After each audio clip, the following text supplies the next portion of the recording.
This book, it opens up with a fear that I've had my whole life. What I love about you is the rhythm of your dialogue and how completely you develop the interaction between the characters. Can you speak to your writing process? How do you work? And like, are you hearing different voices in your head? Are you watching a movie? Are you listening to music? What are you doing in your head when you write these people? Yeah, and that's exactly what I'm doing. I'm hearing voices in my head. I speak to my imaginary friends. I always start with my great fears. So in this book, it opens up with a fear that I've had my whole life. I've heard this little voice in my head for decades now. The opening scene has a character hand his car keys over to a valet at a fancy restaurant. And the valet takes the car keys, but instead of parking the car, he hits a little GPS button on the steering wheel and says the magic words, "Go home." And now the valet is heading to that man's house. He's got his car keys. He's got his house keys that are on there too, because he's going to rob him. This is a robbery. But as you saw, when he gets to the man's house, the valet walks inside. There's another man waiting for him, because this isn't a robbery at all. This is a trap. I just got chills. I know what's going to happen, and I just got chills. You can't be your own spoiler. Don't tell them too much. No, listen, I said I just ruined chapter 1 of the book for you, but you'll see from there it obviously takes off. It's so insane, and there's so much that's current. It always freaks me out when people that write thrillers are on the pulse of what's going on in the world today. So let's talk about your research process, because I know personally that Bill Clinton, for instance, is he's an animal when it comes to thrillers, loves to read them and burn through them.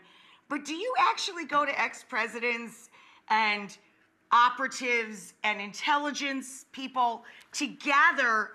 Like, how do you write this You stuff? have to. Listen, I've had President Clinton and President Bush Sr. Write me letters saying they like my thrillers, and I've had the Secret Service help me for 20 years now. When I was researching this book, I've taken my readers in the secret tunnels below the White House. I've done the labyrinth below the Capitol. For this book, as you saw, I found out, and it's a thriller, it's a mystery, but this part is true, that the government has about a dozen secret warehouses hidden all across the country that are used to deal with bioterror attacks, whether it's smallpox, whether it's anthrax. And it means that whether there's an attack in New York or in DC or in California, Idaho, Texas, anywhere in between, they'll be there within hours with an antidote. And I said, you're telling me that the US government has secret warehouses all across the country, right in front of our faces. No one can go inside. No one knows what's in them. I want to go inside there.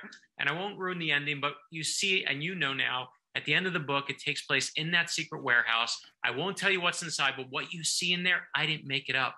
It's all real, and you're about to see it. Real. I love it so much. The characters are so great. Do you want to outline a couple of characters for people if they're new to your books? And I want you to give the distinction. If you've never read any of your books, you can still pick up this one, correct? Absolutely. You can start right with the lightning rod, and I'll tell you where the main character came from. I was in a warehouse with the government, and I saw it was a military one that had all these paintings, beautiful artwork. And I said, why does the government have all this art? And they explained to me, and this is true, that since World War I, the U.S. government has had an actual painter on staff who paints disasters as they happen, whether it's storming the beaches of Normandy, whether it's Vietnam, whether it's 9/11. And I said, you're telling me that everyone else is racing in with guns blazing, and you've got someone who's racing in with paintbrushes in their pockets. That guy sounds crazy. I want to meet him. I got to meet him. And they said, you mean her. You want to meet her.